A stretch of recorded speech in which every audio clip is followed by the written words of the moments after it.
2025 is here, and I have decided to start and open my own online trading card shop this year with a full-time 9 to 5 job and as a father to a 1-year-old. Let's talk about it.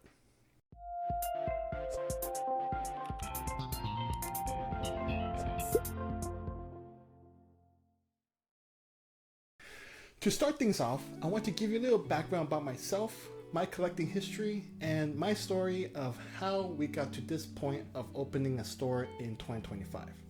Now, I collected Pokemon cards back when I was a kid, and I remember on Friday nights my dad would take me to KB Toys to buy a pack of Pokemon cards, and I remember the excitement and feeling of putting a holographic Blastoise in my very first pack I ever opened. I remember then showing it off to my friends at lunch without a penny sleeve or protection at all, which is crazy to think about nowadays. Fun fact, I actually still have that card, and I got that card graded last year with PSA, and it came back as a PSA 6. So I collected cards throughout my elementary school days, but when I went to middle school, I kind of just sort of got interested in other things and got out of the hobby. But I did go ahead and keep my Pokemon binder though, from my childhood, which is here. So you can see this is the classic one, which some of you OGs may recognize. And actually I kept some of even the wrappers. So you can see this one here as an example. This is a fossil base pack, booster pack. You can see here KB Toys $4.99 marked down to $1.99 a pack, which is crazy nowadays knowing that one of these packs goes for a few $100.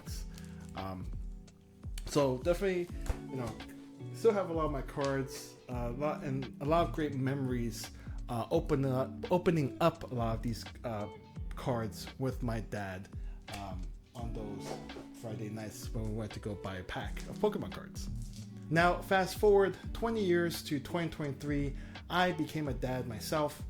My wife and I welcomed a baby boy, and it has been a life-changing experience.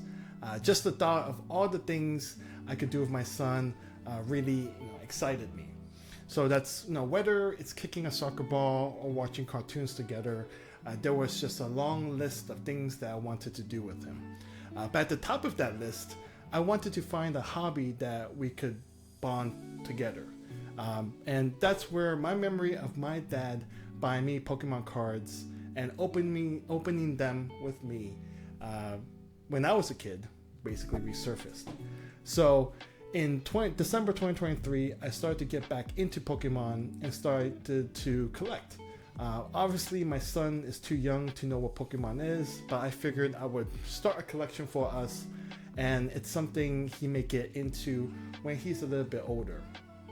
Now, during that time, Scarlet and Violet 151 was the latest set that just came out, which was actually a really good set to get back into Pokemon with, as it contained the original 151 Gen 1 Pokemons that I am familiar with from my childhood.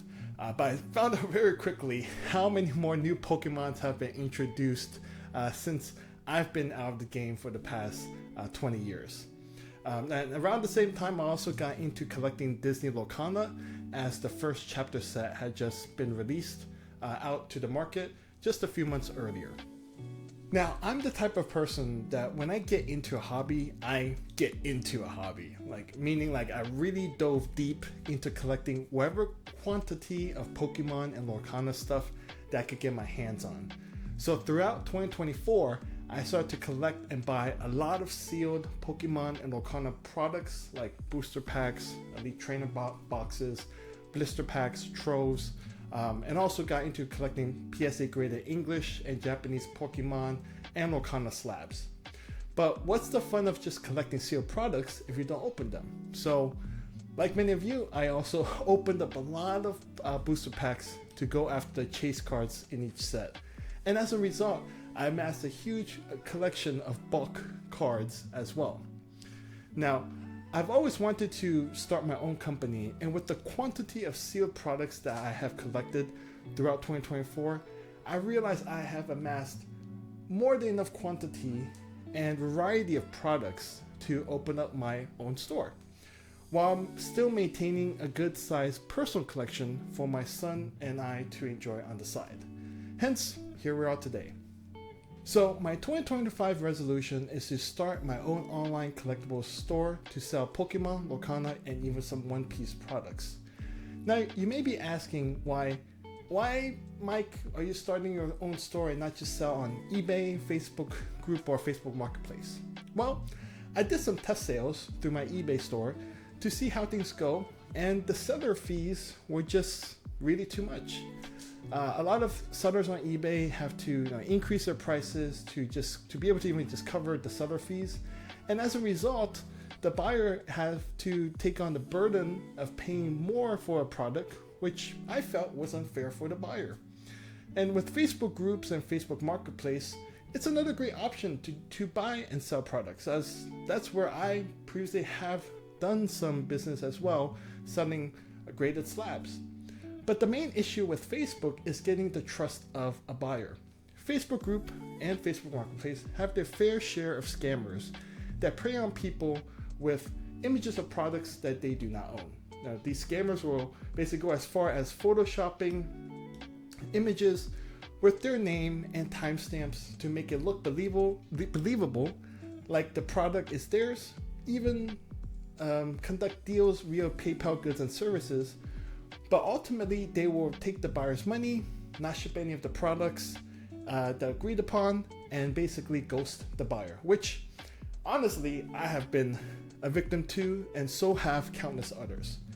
So I wanted to create an online store where people can come and be confident they will be getting what they are buying and ensure the products are also legitimate.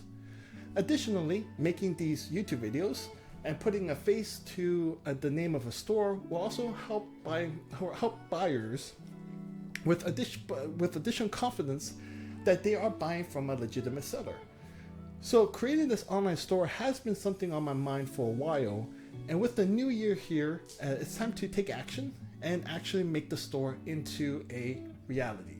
So I hope you will join me in my journey in creating and operating my online store.